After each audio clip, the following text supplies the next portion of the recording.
What is going on, everybody? Welcome into Fantasy Alarm TV. It's another episode of Table That Discussion. I'm your host, Howard Bender, and well, with me here, I was going to say it's an esteemed panel, but then as I look around, I see an ugly 49ers shirt. I see a hideous Cowboys jersey. I don't even know what Dan Malin's wearing over there, but it looks like he's nice and toasty warm. And well, then there's Jen Piacenti. Come on now. So what's going on, everybody? Welcome in. Thanks for joining me today. Appreciate it all. How's everybody doing right now? Good. Go ahead, take your pick. Jump right in, people. Say how you doing. Doing awesome, Howard. Thanks for having me. 85 degrees and sunny where I am, so I got no complaints. 52 and rain here, man. Yeah, it's raining here in Atlanta too, so it's a good day to be inside. 45 and maybe snow tonight. Snow? There's a possibility. I don't think it's going to happen, but yeah, it's they've been talking about it. Are we really looking at snow right now, like in May? Yeah. Oh, East Coast? Yeah. Welcome to 2020. It's a good thing there's no such thing as global warming at all, people. It's a good thing. There's no such thing. Everything is great. So how are we holding up here, everybody? We got sports on the way back right now. We got an MMA card coming up. In less than 2 weeks, we're going to have the PGA. It's the PGA starting up in next month. And then what else are we looking at? There's more stuff starting up. You got NASCAR next week, NASCAR. So are we getting back into a groove right now? Are people feeling good about this? Dan, you've got to be pretty excited that you get NASCAR back. You and Matt Sells are hitting those spreadsheets pretty hard now, aren't you? Yeah, we did the last iRacing podcast last night, and Matt's going to have the playbook for Saturday's race at North Wilkesboro, virtual North Wilkesboro. He'll have that out on Friday afternoon later today. And we had a pretty big announcement on the podcast. We will have projections going forward once NASCAR comes back on the 17th for Darlington. We'll have them for every race, Sunday and Wednesday for the rest of the month, and then for the rest of the season as well. All right, Jen, you're on the air tonight with Fensty on Alarm After Hours. Right. We'll get to how thirsty everybody is about the NFL schedule, but with everything else coming up, I know that Fensty and Adam spoke to Mike Alexander about the UFC this weekend. Feeling like you've got more to say here on a Friday night, huh? Yeah, we do have stuff to talk about. First of all, there's a lot of rumors MLB will be back July 1. I don't want to get my hopes up too high, but it just gives a little bit of excitement bubbling up. We've got the NFL schedule now, so we can talk about some specific matchups, some things we want to see. Yeah, there's a little bit going on, so it's good. Feeling good about it, Adam? You ready? You just hit the ground running. You can do shows without any problem, writing articles left and right? Oh, yeah, definitely. I mean, obviously, a lot to talk about with football right now. Really not interested, though, in these sports that are coming back. I mean, maybe I'll tune in because nothing else is on, but just never really been into them. What? Never been into them? Yeah, I'm not a NASCAR guy. Cars going round and round. I know there's all other stuff in it. Just not into it, man. And I had to deal with Scott Engel talking about it year after year when we did the morning show. And what I would do is sit out that segment. I'd go take a break, get a coffee, take a nap. Just not interested in it. Golf, same thing. I mean, I have insomnia. I never tried, but I figured if I watch golf, it might cure it. So maybe I could figure that out. The only time I watch golf is say it's the Sunday last day and Tiger Woods a couple years ago. Yeah, it's a big storyline. I'll tune in, but I can't sit there and watch golf 4 days straight. So I'm just not into these sports. All right, well, then that's perfectly fine. Adam, if I can help you, imagine yourself as NASCAR. You're the pace car, and then everybody else going around and around on that hamster wheel. Those are all those ladies, Adam, in and out of your life, in and out of your apartment, right? There you go. That makes you feel good. Ryan, how about you over there? You enjoying what you got going on right now? Are you a NASCAR guy? Can you get into golf? I'm definitely not a NASCAR guy. I kind of agree with Adam there. Just cars kind of going round and round. I don't understand the strategy to it. I know that I'm sure there's a lot going on that I don't understand. So I probably still won't tune into that. Golf, I play it really poorly from time to time. So I have watched golf before, and then I might watch it. I'm not going to, like you said, I'm not going to sit for 4 hours on 4 straight days and sit in front of the television. But I could tune in from time to time. I mean, when you play and you see how hard it is, and then you see what these guys can do, it is pretty impressive. So I am an avid golf watcher, but there's really nothing else going on, so it's possible. I might tune in a little bit. Dan Malin, take 30 seconds to sell these fools on NASCAR. I mean, besides the allure of winning money off of the playbook work that you and Sells do, sell them on it. Come on. I mean, I'm the kind of guy that'll find any kind of enjoyment in anything that's competitive. I mean, it's entertaining. I mean, we're not just gonna get NASCAR back on Sundays. We're gonna be getting it on Wednesday nights as well. So for the time being, it's really just, if you want to lay money down on something, play some DFS. Just get a little bit of action. Have something competitive, some sports to watch. MMA, UFC, NASCAR. For the time being, it's all we really have until golf starts up and until we get baseball, hockey, basketball back. So, I mean, that's really the pitching point. It's like this is it. This is what we have right now, and I think ratings will be pretty high and respectable for NASCAR. So you're not really into sales, is what you're telling me, Dan? Because all you really told us was it's on, so watch it. But it's all right now. We get 2 nights of cars going around a circle instead. Yeah, the way I interpreted that was you're at the bar, you had a rough night, it's 4 a.m., and you're just taking whoever's left home. I mean, I was up at 4 a.m. the other night just building KBO lineups for DFS. Like, if it's any kind of competition, like if it's a sport, I mean, I was watching ESPN 8 The Ocho, just watching they had like old tournaments for Tetris on about a month ago that I was watching. Wow. I just need some kind of competition, like, and just some kind of viewership in my life. And so I was going to tune into NASCAR no matter what. Matt Sells has got me hooked on it about 2 to 3 years ago. So, I don't need to sell myself, but this is really all that we have right now. Are we not like significantly pissed off that ESPN is using the whole ESPN the Ocho thing stolen from Dodgeball? Yeah, I mean, it's so stolen. I think it's smart though. It's funny. Look, he said it and we all laughed. I use it too. Yeah. They had a show where people were just like trying to climb up slippery stairs, and then like they had people pelting them with it just so they would fall back down the stairs. This is made up, right? I was looking in this month's issue of Obscure Sports Quarterly. That's right. I gotta tell you, it was amazing. All right. Well, while all these sports are starting back up, obviously everybody's focus has been on the NFL right now.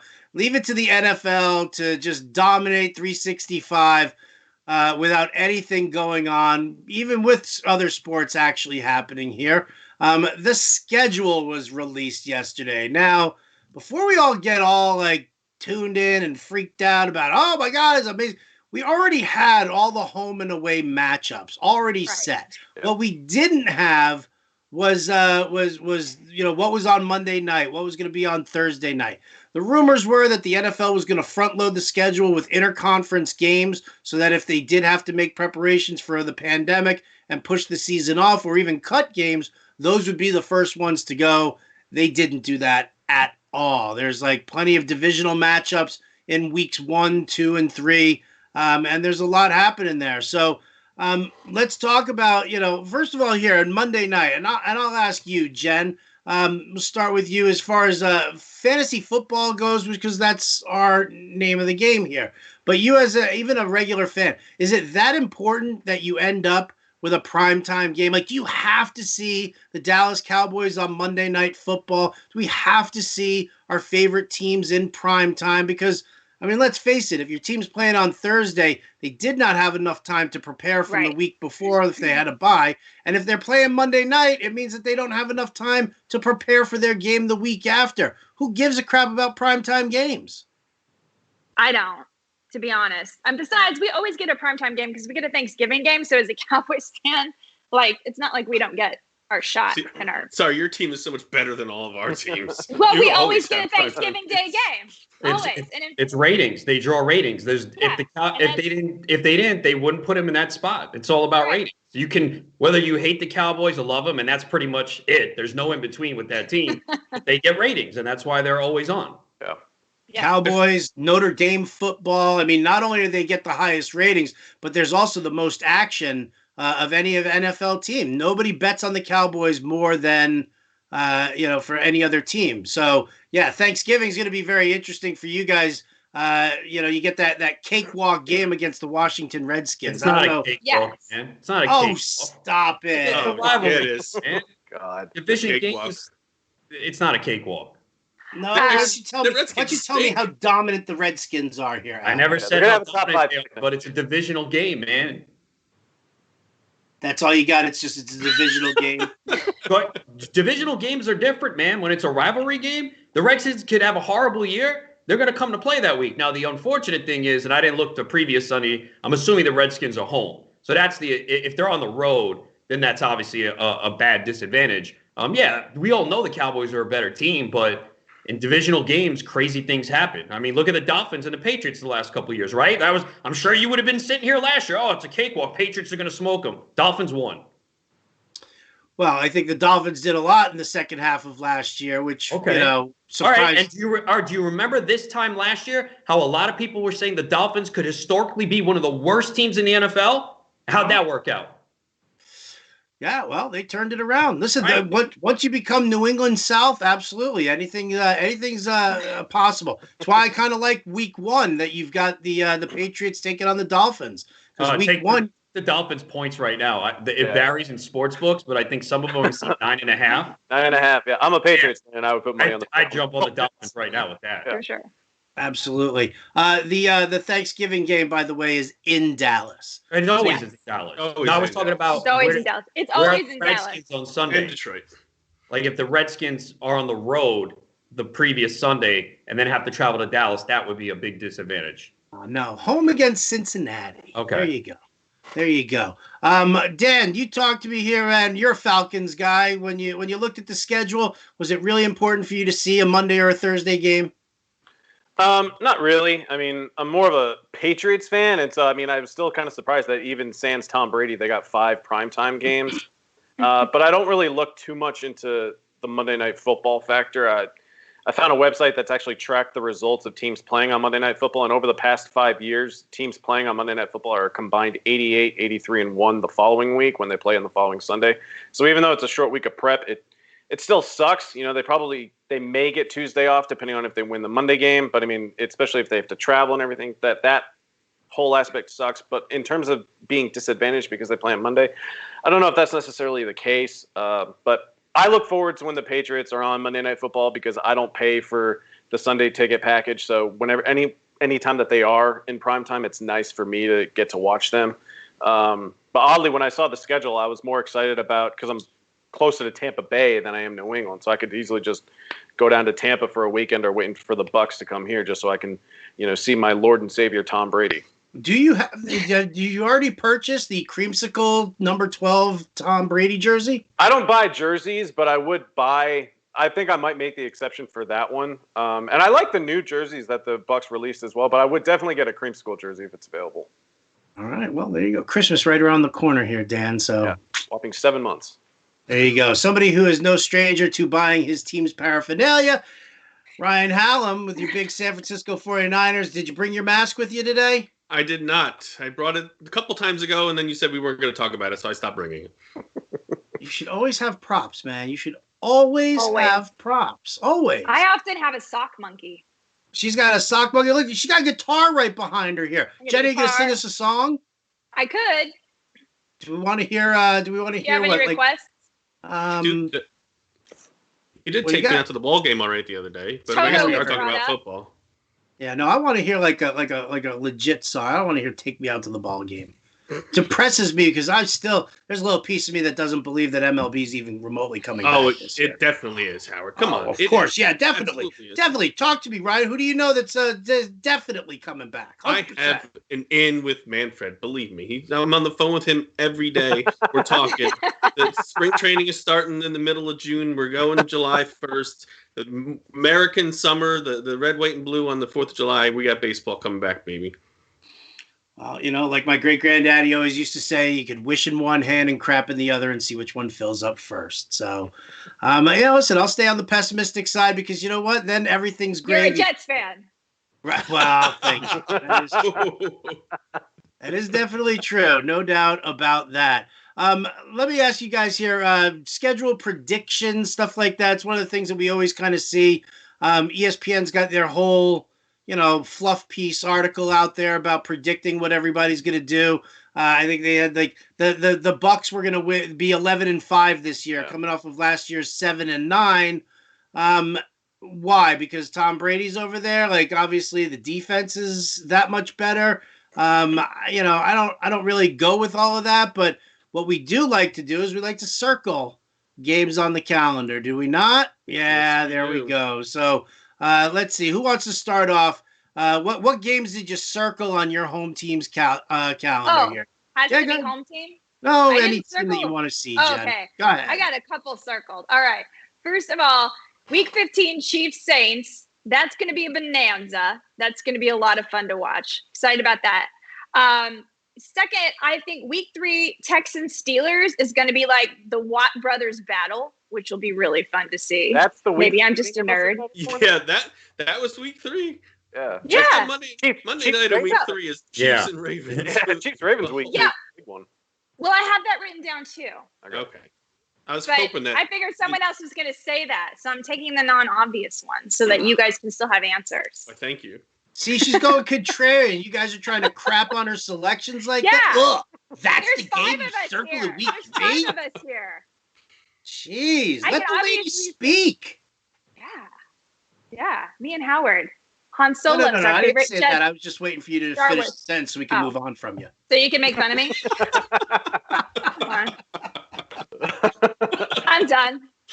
Adam, what'd you circle on the calendar? Yeah, I mean, week 3, Chiefs, Ravens, no question about it. Rematch of last year, Mahomes versus Lamar Jackson. So I think that's a popular one. Week 10, 49ers and Saints, man. Last year, that was a great game. 49ers won 48-46. So definitely looking forward to that one. I think the Saints have been one of the best teams in the NFL the last few years. They just had some poor luck, and it goes to show you in the NFL how you kind of need some breaks. They had the Minneapolis Miracle with Stephon Diggs. They had that game won, and they should have moved on. They could have been in the Super Bowl that year. The next year, the terrible pass interference call against the Rams. Last year, I thought they would move on too, and they didn't.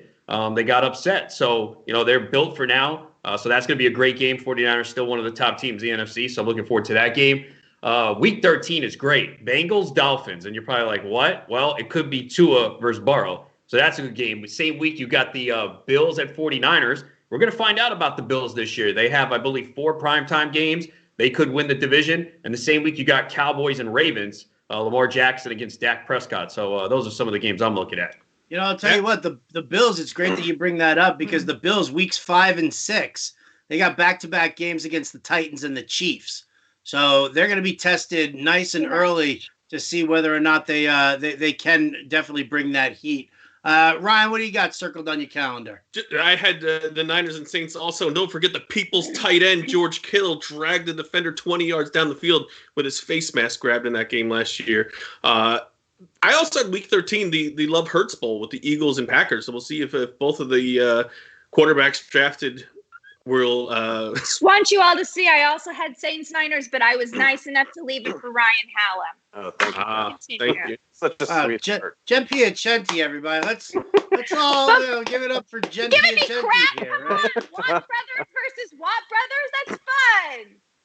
There's a lot of it to me revolves around like you have Breeze and Brady in week 1. You got Rodgers and Brady towards the end. It's like a lot of it kind of feels like, and I think he's going to play more than one year, but it kind of feels like Brady's farewell tour kind of against some of these other aging quarterbacks that are coming out. Aaron Rodgers is getting closer to the end. Drew Brees is getting closer to the end.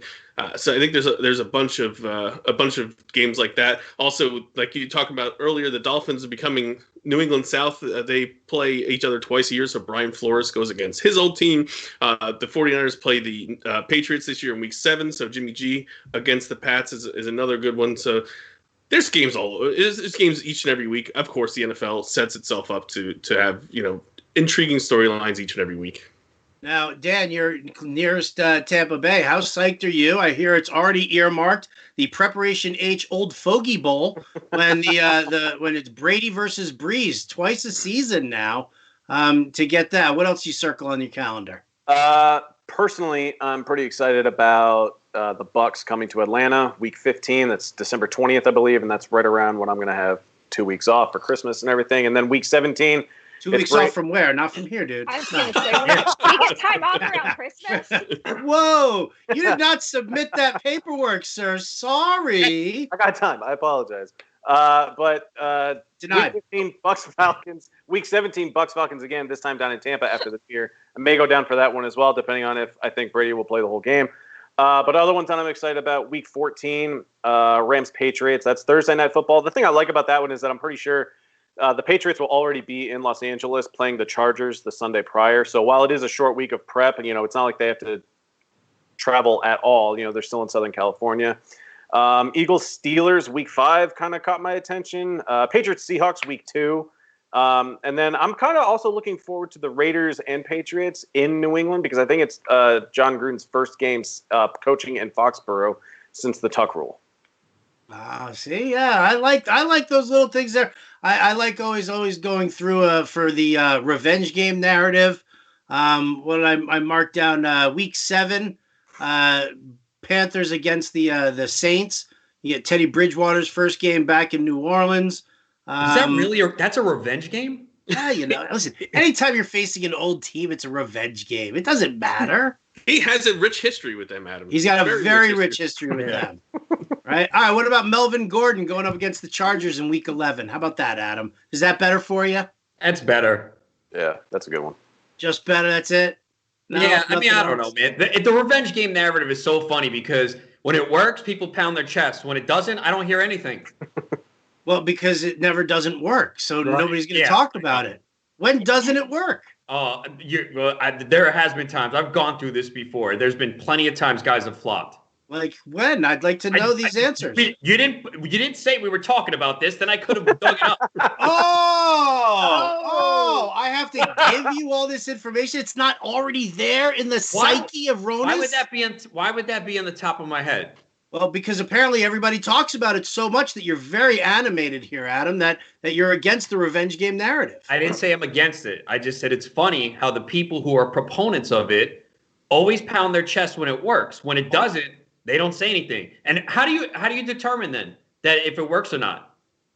If the player is successful against his former team. And if he has a bad game, then what's the story? Oh, I thought it was a revenge game, but he had 2 catches for 30 yards. What happened? Oh, it's revenge the other way. The team that he left was so pissed at him that they held him in check. Right, got it. You obviously don't know how the revenge game narrative works, Adam. Yeah, narratives, as always, to fit what works for you. Definitely. What is that horrendous jersey you're wearing, by the way? It is Jason Witten. Gross. I didn't want Witten. It was Lisa Ann actually gave it to me. It was supposed to be Des Bryant. It was supposed to be Des? Yeah. And how did she mess that up? They shipped the wrong jersey. They shipped you the wrong jersey. Yeah. It would be a CD Lamb jersey now anyway. No, now it would be, I don't even know. Yeah, I thought they gave 88 to CD Lamb. Well, no, yeah. But he's wearing 82, buddy. Yeah. No, I know. I'm saying if you got the Des Bryant jersey, he was supposed to get. Jersey now? I don't even know who I would get. Why do people care so much about numbers? Can you guys explain this to me? Like, why Tua Tagovailoa wearing, or however you say his name, wearing number 1 is a thing or whatever? Like, why do people have nothing else to talk about? Or is it really that important? I mean, I think it's important to the player sometimes. Well, I get it to the player, but like other people having strong opinions about what numbers people are or aren't allowed to use and how they made a poor number choice. Like, where do they want to wear? People need things to talk about. 2. That's why.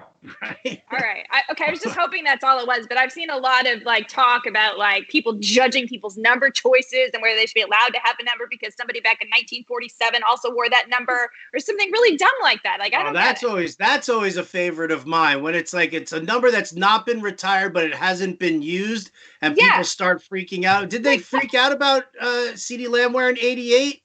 Is that what it was? I think Jerry Jones wanted him to wear it.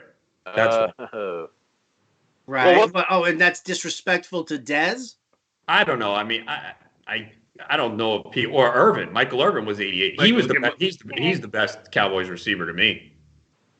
Yeah, Des Bryant is such a generational talent. We can't definitely offend him. Well, maybe Des Bryant here it coming back. But he was good, but he's not like you can't ever use the number that Des Bryant used. I'd give it definitely Irvin. It was 10 times the player that Des Bryant was.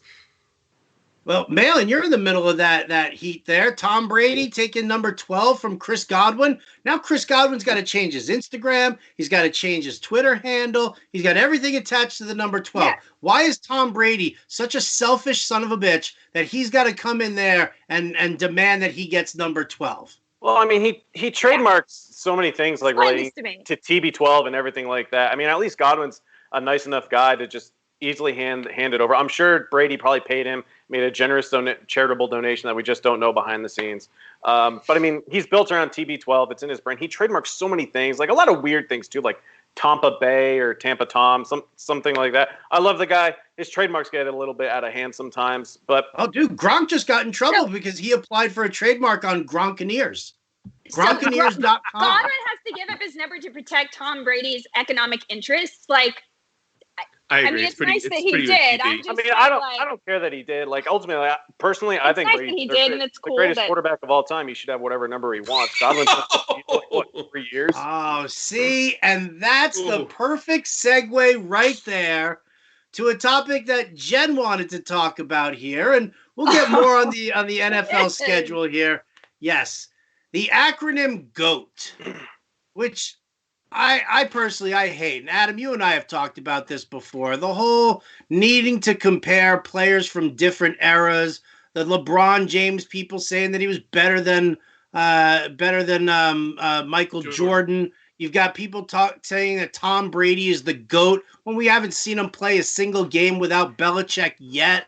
I'm sorry, but greatest of all time is not a term that should be used at all, because why? You got different eras in sports, right? You want to talk about baseball, you've got the dead ball era, the steroid era. You know, I mean, the game of football has evolved tremendously over the years, that a guy who plays Andy Dalton right now could very well be a better professional quarterback than, throw out Roger Staubach. Why? Only because Andy Dalton plays an entirely different game that is stronger and faster than what the game was back then. So this whole talk of greatest of all time drives me absolutely insane. It is my least favorite thing thrown around in sports. And so, Jen, this was something that was near and dear to you, apparently. So what's your least favorite sports term that please, dear Lord, just put it to rest? I have a lot, but the one that specifically comes to mind is one that I apparently accidentally got myself in a Twitter fight with Jeff Blum over. So that was lovely. I hate the phrase Oppo Taco. I don't want to watch you call a game and say, that guy just went Oppo Taco. What does that mean? That doesn't mean anything. It's just stupid. And I'm sorry, MLB. The reason why no one thinks you're cool and you're old fashioned is because you got old guys in the booth calling things Oppo Taco. Oh, he just went Oppo Taco. I don't care. That's the dumbest thing I've ever heard. So just stop. It was cute for one day. Maybe if you were calling a game on a Tuesday, you were like doing a promotion, but Oppo Taco isn't a thing. It's not cool. It's not manly. It's not like you're saying bombs or whatever. You're saying, he just went Oppo Taco. It makes me think of like a little cartoon hippo, and it totally just takes all the power out of the game. And don't say it's because I'm the one, Jeff Blum, if you're watching this, because I'm so sure you are, that I'm the one that I take the fun out of the game. If you know anything about me, I put a lot of fun into everything I do. I don't really know what a cartoon hippo has to do with the whole thing. I'm not really sure about that one. I'm going to let that marinate here. Adam, something in sports that you just, please, dear Lord, put it to rest already. I mean, this phrase has made it into regular conversation, and it's a phrase I've never said, and I'm so sick of hearing it. A lot of players say it when they're quoted in post-game interviews. It is what it is. What the hell does that mean? It's the dumbest phrase I've ever heard. I've never used it, and it just annoys me. And I don't know how it's become so common over the last few years. It just annoys the heck out of me. Okay, Ryan? I want to go back to Jen's point of old guys in the booth. Can we just put John Sterling out to pasture, please? No, one more stupid home run ball. He can't even see the ball. He has no idea what's going on. Half the time the ball's over the fence, he thinks it's in center field. If this were a Zoom meeting, we could just mute Ryan right now and do that. I would back it up emphatically. And the stupid I freaking hate that. Yeah. Because nobody from the Bay Area says anything annoying. Yeah, but Sterling's Jabba Chamberlain calls were the worst. When he would say, "What a Jabba!" by Jabba Chamberlain. That's the worst. It's not even creative anymore. He tried to come up with this thing for Stan, and it was in Italian, and nobody knew what the hell he was talking about. And it's one thing if you're I was in the car one day listening to a game. If you're gonna get the calls correct, we can live with your stupid ad libs. But when you say, and a fly ball hit deep to left field, going back to the wall, look it up, it's gone. And then 30 seconds later, I didn't see it on the screen. Apparently it was a pop-up to shortstop. Come on, bro. I'm in the freaking car. I'm listening to the game. I think it's a home run for my fantasy guy. And then 30 seconds later, it was an out? Come on.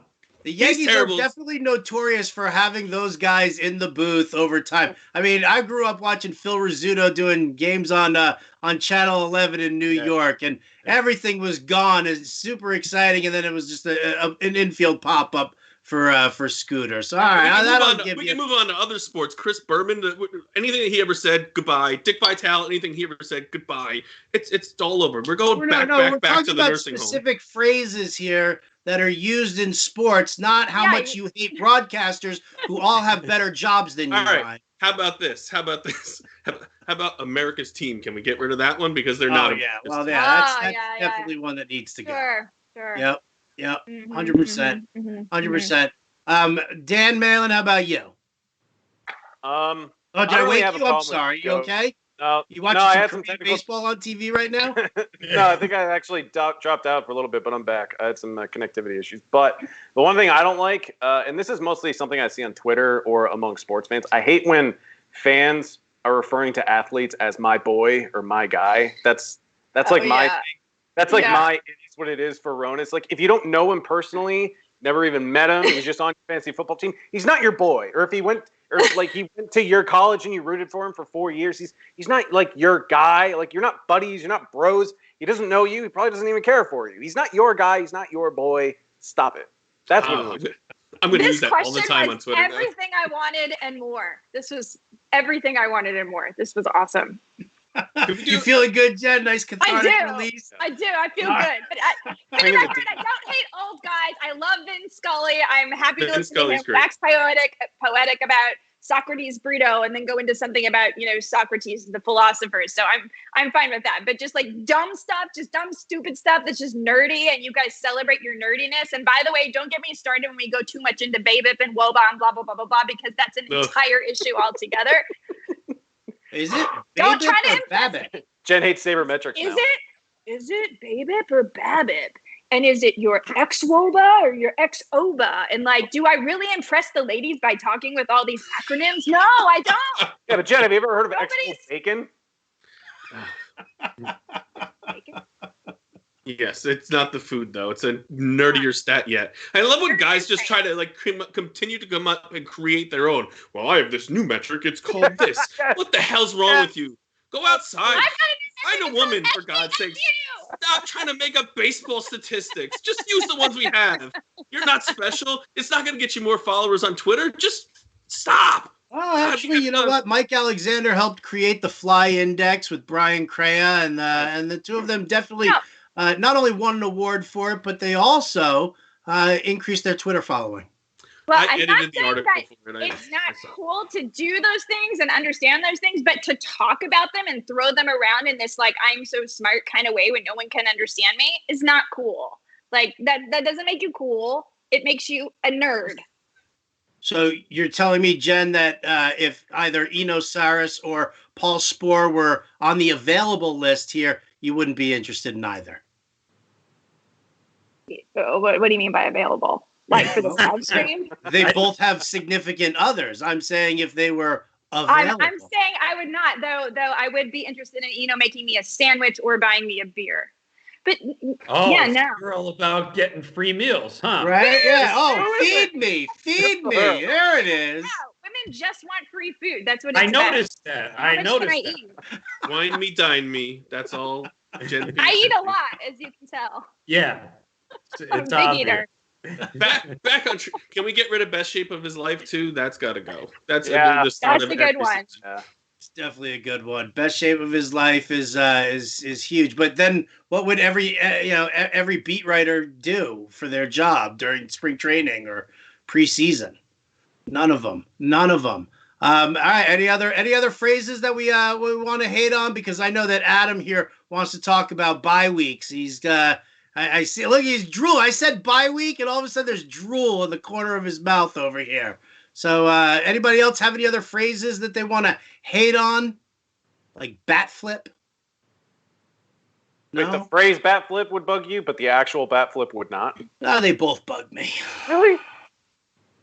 Get with the time. Anyone? No? Why does that bother you? I mean, I have a million, but I'm going to stop. Baseball's so boring. Like, bat flips make the game a little more sexy. Sure. Yeah, of course they do. So when I hit a meaningless home run while my team's down 7-1, I should let try the other and pitcher know he shouldn't have left it up in the show zone. up that pitcher and flip the bat. Yeah. Mhm. Well, it depends. Is it like a Jose Bautista bat flip? Like, what kind of a bat flip? Jose Bautista's Like big a bat range of flip, bat flips. that was famous because it was a game-winning home run. Right, so that's I'm talking about all these punk bitches who sit there and flip the bat on meaningless home runs. You mean It's like Tim ridiculous. Anderson on like a Wednesday Yeah, that's afternoon in the annoying. south side of Chicago? And I'm like this old stodgy fart about because I complain about it or because I don't mind that the pitcher hits the guy in the ass with an 83-mile-an-hour changeup after that happens. But would you ever say Oppo Taco, Howard Bender? I need to know. I kind of like that phrase, Oppo Taco. I never heard it before. And Yeah, it involves food, so Howard's in. It kind of seems like But it it should be a doesn't taco involve that food. doesn't have beef If you in it. actually like got something a different. taco with it, if it were taco night, it would make sense. It doesn't mean anything. It's just dumb. There's no taco. Tacos now. all right, so no Oppo Taco. What about awesome possum? Can we say that? Is that allowed? I don't think that's a sports term, but I haven't said that. Well, neither is Oppo like third Taco. Let's grade. face facts. Where's that? As I being know, scored? but it is being. You guys Google Oppo Taco and see Yeah, no, how it's it's used. not like I just made it up. Oppo Taco. Yeah, it's used. I've heard Yeah, people right. say. Here we go. Let me go and Google it. Oh, it's got Oppo a shirt. Taco. Opposite You'll probably taco. find it on ESPN, CBS, Sports Illustrated. I mean, it's everywhere. It's a thing. I can't believe you haven't heard of it. Which is Right. really funny because the picture that I'm looking at right now, Is it a taco? the start of the arrow looks like it's coming from the right side of the plate, and it's and the ball's going over the right field bleachers, which doesn't even indicate an opposite field home run. Like now it's beyond stupid now. I had never heard of it before either, Howard. You guys haven't really? No, I had never See? heard of it. Never heard a broadcaster use it? Oh, I've heard No. it. Yeah. Who listens to broadcasters anymore? I don't, unless I'm in the car for the radio. If I'm at home and I'm watching a game, I usually have the volume down. Although for the Mets, I think Darling, Cohen, and Hernandez do a good job. I'll listen to them. Of course you do. Can we Of get course. Susan Waldman Wait, to say it's Oppo not Taco? being That would be good. dude. I despise the Yankees, and I admit it. You cannot tell me that Susan Waldman and John Sterling are in the stratosphere of Keith Hernandez, Darling, and Cohen. And even an objective man will tell you how good the Mets broadcasters are. Man, he's got fired up. I tell you, I hate them all. Oh, my God. Well, that's fine. I hate them listen- all. I actually hate pretty much all broadcasters not named Vince Scully. Okay. I well, love Vince Scully. Vince Scully's a treasure. Scully. Yeah, there you go. Scully, she's available. There it is. Say Oppo Taco. Yeah. Yeah. Good time to Don't get say that, Oppo Jennifer. Taco. Could you imagine Vince Scully saying Oppo Taco? That would be Well, no, then it would be charming. Oh, God. Now it's just selective. All right, let's get back to this NFL schedule here. Nice little breather from dumb sports phrases, and let's talk about this because one of the things that came out here, the bye weeks. Now, first of all, take all those best ball drafts that you did over the last month now for football and toss them in the trash because you probably just got douched on bye weeks in a major way with the way they're going. No bye week in week 12, yet now teams are on a bye in week 13. I didn't really dive too deep into it. I don't like paying attention. Personally, I don't pay too much attention to bye weeks unless I do that strategy where I draft everybody who has the same bye week. But talk to me, Adam. You had a very strong feeling about bye weeks here. What's going on? Do you like them? You don't like them? What's the strategy? I think people get the bye weeks wrong. You shouldn't pay attention to them at all. And I'll give you a few examples of how you can really screw yourself. Obviously, running backs and receivers, it doesn't matter. I know some people will look at it and be like, oh, I have two receivers on a bye in week 8. You're in round 5. Oh, this guy has a bye in week 8. This is week 9. Let me take this guy. Take the guy who you think is better. Don't let your season come down to 1 week. I agree. Here's an example of last year where you could have gotten screwed. Now, a lot of people will say, well, quarterbacks and tight ends, look at it. I don't even care about those positions. Imagine last year. Now, Lamar Jackson in some leagues was as a backup quarterback. Say you drafted Ben Roethlisberger as your first quarterback. And then you're in the middle of the draft and you're like, man, I really like Lamar Jackson. He has big upside if things work out. And you look and you go, well, Lamar has the same bye week as Ben. Oh, I can't do that, so let me take someone else. How are you going to feel later looking at that? Same thing 2 years ago. Patrick Mahomes was drafted as a QB2. So could you imagine taking your QB1 and then looking and go, Mahomes has a lot of potential. Let me see. Oh, his bye week's the same as my first quarterback. I can't take him. I'm going to pass on him. So now you gave up a potential breakout player, and don't worry about the bye week.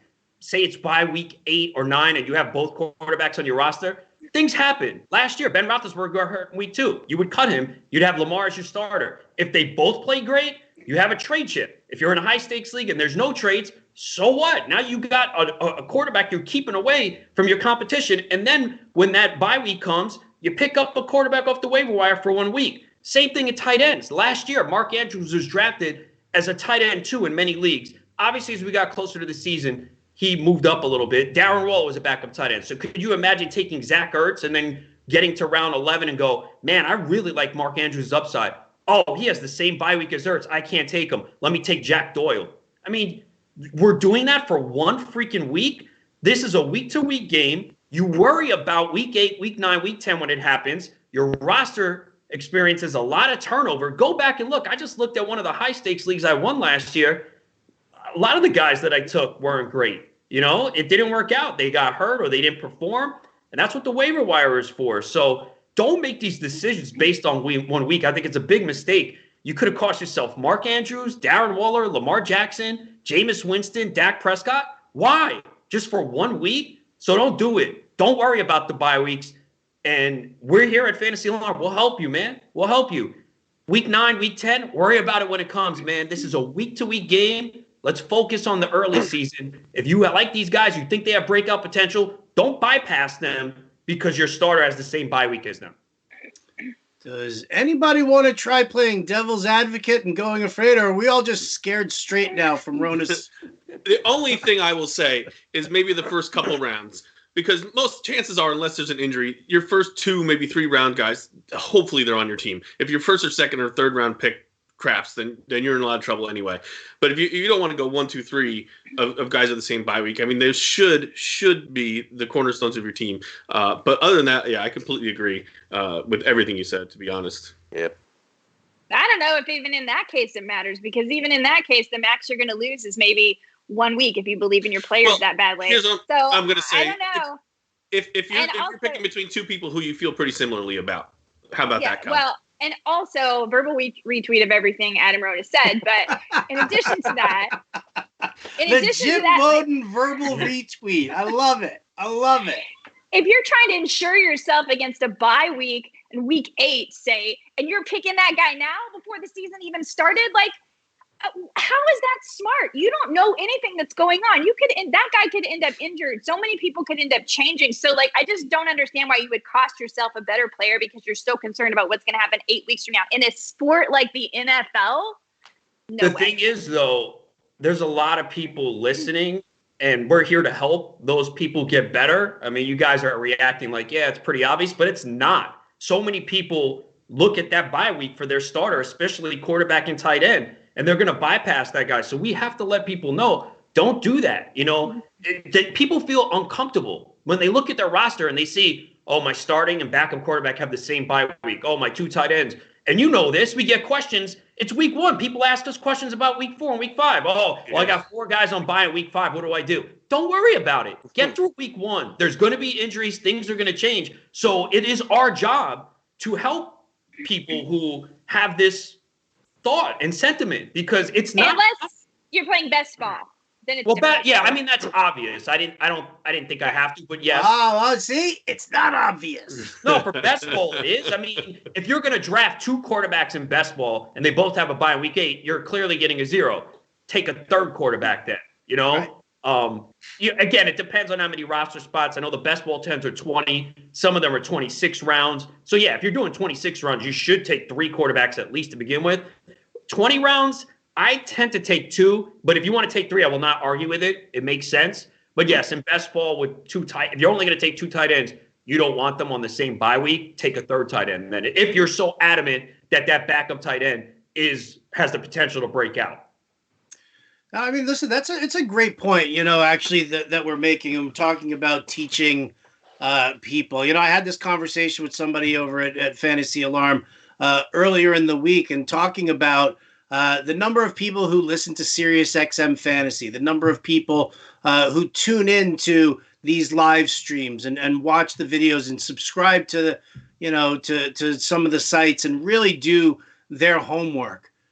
Realistically, it might only be about 10% of fantasy owners. And that's a tiny percentage that we're looking at. That, when we talk about, it's the Fantasy Alarm phrase, learn, play, win, that we do have to teach them, because we do have to realize that there's a lot of things that we can't take for granted. You can't take for granted that somebody knows the difference between drafting in a best ball and drafting in a regular seasonal format. We have to definitely pay attention to that. The example given is Bob from accounting joins the Office Fantasy Football League because he wants to be part of it. He wants to, be a part of the camaraderie. He wants to sit at the cool kids' lunch table. Whatever the case may be, he doesn't know squat about football. He doesn't know squat about fantasy football. And I definitely think that we do take for granted a lot of the fact that the knowledge that we know, and I'll go into a draft blind. I won't go in with with anything and be able to, walk away with a great team. We try to give people, the cheat sheet and the draft guide and all that knowledge there as well, that we have to make sure that we are catering to those who actually need us and not take for granted some of the, the industry lingo and the beliefs that we do have. So very good point all around there by everybody. Now, let's see, bye weeks. No, I think we're good are we good on the bye weeks? Do we all feel good about that now? Yeah. Adam, do you feel good about that? No. No, you need a hug? Have you, for real, I've never heard anyone talk about it. The bye weeks don't mean anything? I talk about it all the time. Oh, see, I haven't heard people talk about it either. And so when it came up as a topic, I was like, oh, is this a topic? And so I started looking around. I'm like, I guess this is a major topic. And I guess I should think about what I feel about it, because I just did it on instinct, like you said, Howard. I'd never. Have any of you drafted quarterbacks with the same bye week? I did last year. I did last year. I think most people don't. I think they really look and go, oh, well, my backup that I'm going to take now, same bye as my starter, I'm not going to take him. I'm going to take someone else. I think you're 100%. You're 100% right, Adam. That's Bob from accounting. That's right. Bob from accounting, right there. I think Howard. I think it's even more than Bob from accounting. I think it's a lot of people do that. I think he's right. Yeah. And I never really thought about it until you started talking about it. Yeah, and I'm going to write about this next week too. I think that's a really thing you should write about. You're 100% right. It's how a lot of people draft, and you're right. It's dumb. But I never really. You don't need to insure yourself against 1 week. What you need to insure yourself is against having the best player at all times. Don't worry about the 1 week. I think it's you can go to the waiver wire. It's a confidence. Get yourself the best player. It's a confidence issue too. I understand 1 week in fantasy football means a lot, but when I draft, I expect to make the playoffs, so I'm not worried about that 1 week. And it's every week's important, but 1 week's not going to decide your season. Depending on the format too, which this will be. I'm sure we're going to talk about playoff setup and formats down the road. That's a topic we can rail on because a lot of people get their setups wrong. Because we know there's luck involved in fantasy, especially fantasy football, because it's such a short season.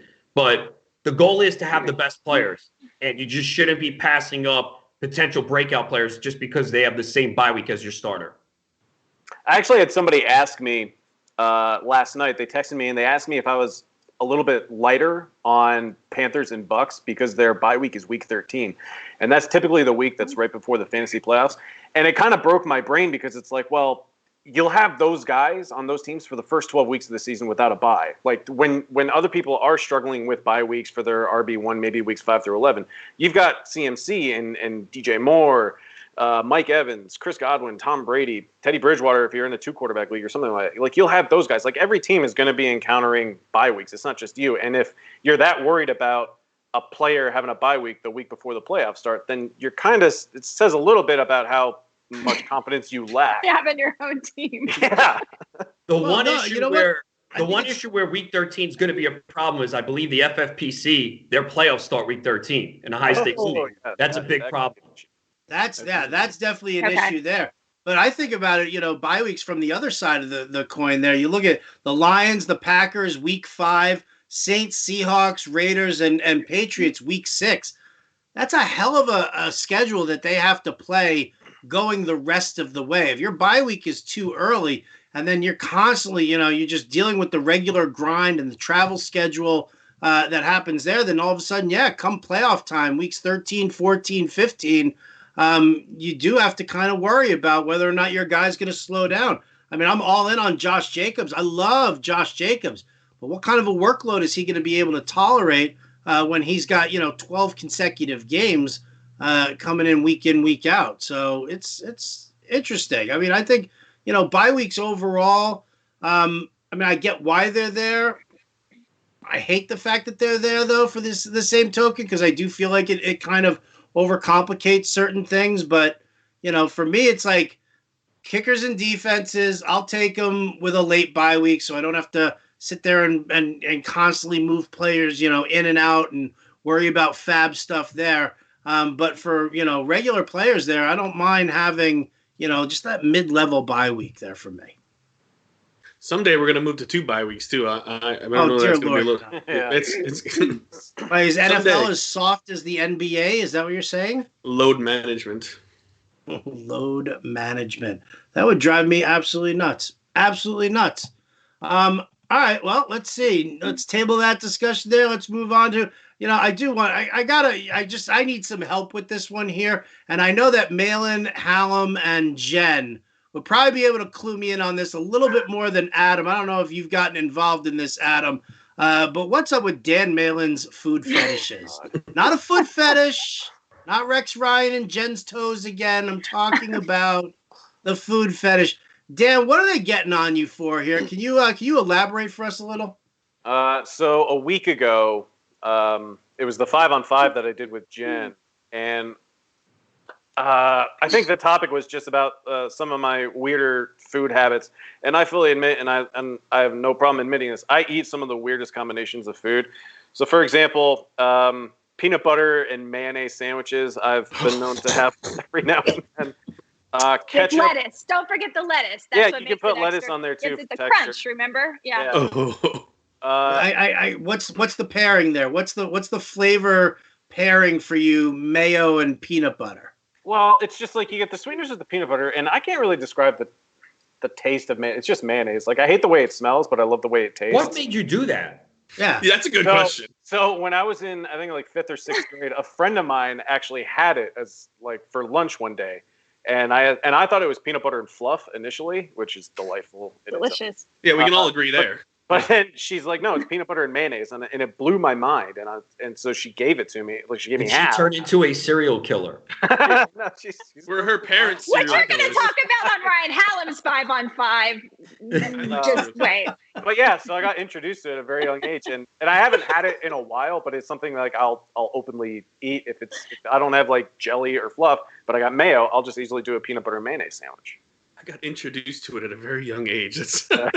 Yeah, I also do ketchup with any variation of potato. So like baked potato, mashed potato, potato chips, French fries, tots. Like French fries and tots are kind of obvious, but if it's any kind of potato, and I'll have ketchup with it. Potatoes. Do you dip potato chips in ketchup? Yeah. I've seen people do that before. Yeah. I don't do it, but I've seen people do it. What about the entire peanut? You don't break the shell. You just eat the whole peanut. If I'm ever at a ball game, I eat the entire peanut with the shell. I don't break it open and drop it on the ground. And Ryan makes fun of me because initially when I started doing that, it was only because I was at a ball game with my dad and he was doing it and other people were just dropping the shells to the ground. And I just thought it was incredibly rude and inconvenient because somebody has to eventually come in and clean up after you. So I just started eating the shell. Just sweet. And Ryan says I'm a good boy. So wait, can I ask you something? He's If a I good take, boy. a, He's if I good take boy. a poop on the sidewalk walking with you, would you pick it up? God, no. But, Don't pick up Adam. Don't pick up Dan's because it's gonna have peanut shells in it. But but I started doing it, and then I just realized, like, oh, this isn't actually that bad. And so, like, I just kept doing it over time, and I get a lot of weird looks when I'm at sporting events. But screw it. like seriously, like that's got to be painful coming out. That's not digestible. Huh? No? It comes out just fine. It's worse when like you eat corn, because corn doesn't digest, and it's just weird when you're. Corn isn't scratchy on the outside. It's not like a jagged shell carving up your colon. No, it doesn't though. Like I'm perfectly healthy and everything. Are you? When's the last time you had a Are beer? you? And what is it? I'm sorry. Did I also see the other He day does you need put 2 weeks off at grilled Christmas. cheese sandwich in a toaster all put together? Yeah, well, I have a toaster specifically designed to like you prep your grilled cheese sandwich with the 2 slices of bread and the cheese, and I have a toaster that's wide enough that you just slide it in and it'll toast it for you. It tastes like crap. It's just better. It's a novelty item, really, but it just. He also has. The hot dog machine. Oh yeah, I have sporks that are stainless steel because I think sporks need to make.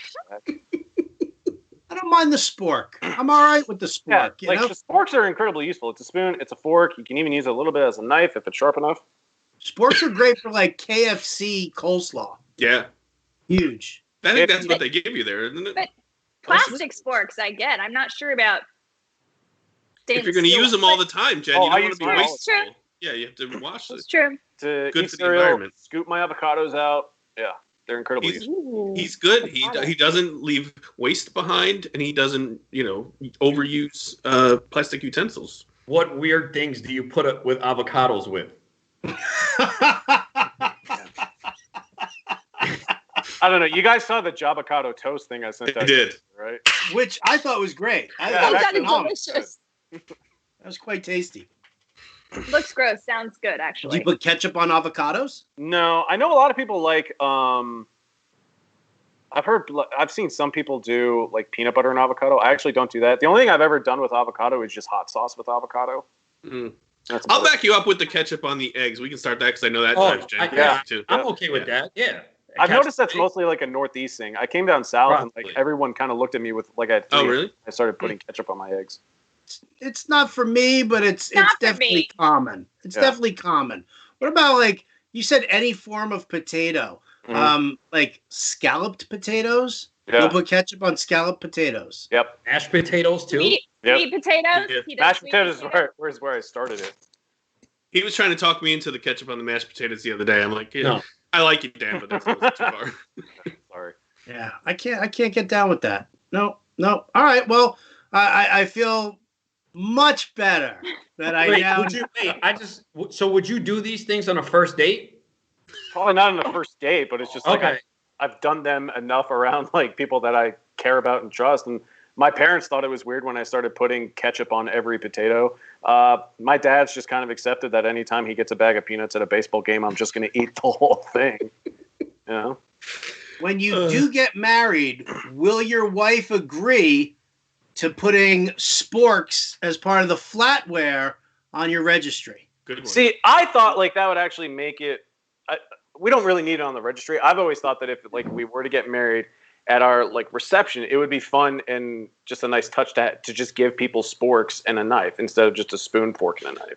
Where do you buy a stainless steel spork? I've never seen one. So you're I had to cheap get it too. on Amazon. Amazon, okay.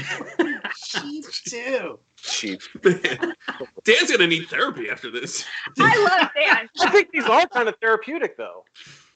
I mean, it might be just a little bit of like the masochist in me, but it's like I don't mind people making fun of me for it. I encourage it, actually. We tease because we love. Yes. And I always love say I you don't guys. make fun of My people. dad taught me that early. I'm sure you're surprised to hear. Yes, by the way, follow Rick Piacenti on Twitter. Rick's a good, Jen's dad's a great follow. He's great. Always a great follow. And, All right. Let's wrap things up here one last time here. Let's get back to a quick sports thing.